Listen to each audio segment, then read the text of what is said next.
Like Freud, Plato thought we had a divided mind, and scholars will debate exactly on the extent of which Plato really thought the mind was truly divisible in and of itself, or just divisible at the level of analysis and not and ultimately a unity. So what do I mean by that? Well, some you could say a flower, you can divide it up into its parts to analyze it, but really you can't chop it up and still call it a flower. So it's not literally, in fact, divided. It's divided for the purpose of analysis. But Plato, it's not clear as to whether or not he really thought the mind was actually internally divided or just divided in the way we talk about it. But we can put that to the side because Plato does talk in many cases as if the mind is divided. But for our purposes here, Plato thought that in order to make sense of your experience, you needed a variety of concepts like causality, number, all these kinds of concepts that he didn't think you learned from experience.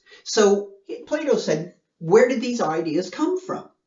Now, there's a variety of ways to tell the story of possibly where the ideas come from. But Plato, in the end, if you look at his dialogues, especially ones like the Theaetetus and the Republic, these ideas are innate. In other words, you're born with them. You don't acquire them through experience. So there were deep concepts, deep ideas buried in your mind when you were born, and experience you can think of as a kind of jiggling the mind, and then these ideas kind of bubble up and then they're applied. In order to have experience, Plato thought, you needed these concepts. You couldn't, experience would just be a blooming, buzzing confusion if you didn't have some kind of conceptual order. Much like if you look at a picture of an ultrasound or something, at least when I look at it, I can't tell anything of what's going on. And then someone says something, oh, well, there's the shape of the baby and all that stuff. And then I'm given a kind of conceptual apparatus. And then, oh, yeah, I can clearly see now what's going on. So the concept wasn't acquired, it was kind of given to me. So this is Plato's idea of experience. In the end, you have these concepts that help you organize all this kind of crazy, buzzing, blooming confusion, and you have experience. So experience, too, is a kind of product of innate ideas and stuff through your senses. All right, so this notion of innate ideas and the mind is kind of this dark, swampy place, was not original with Freud, although he brought it back into science. Well, where did it go?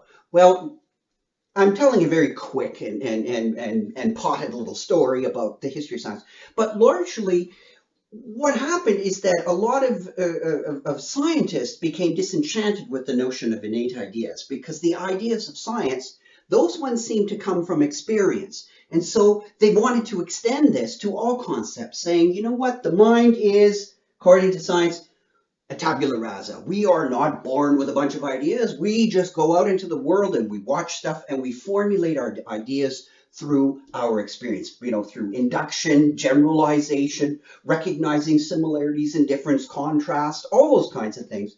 Concept formation is through experience. It's not prior or anything else like that. It's not prior to experience. It's part of experience. So in that sense, the mind in between Plato, the view of the mind that is, and before Sigmund Freud, so in that centuries long, it tended to move towards, not completely, but largely towards this view that the mind formed its concepts in experience, and that the mind had this, as some philosophers used to say, a kind of glassy essence, that you could introspect, look inside, introspect, and see its content. So you could look into your own mind, know your thoughts, beliefs, and you could actually sit down and introspect and come up with the mechanisms by which you actually formed concepts. That's people like John Locke and David Hume, the great empiricists, wrote books on how we form concepts. And how did they figure that out?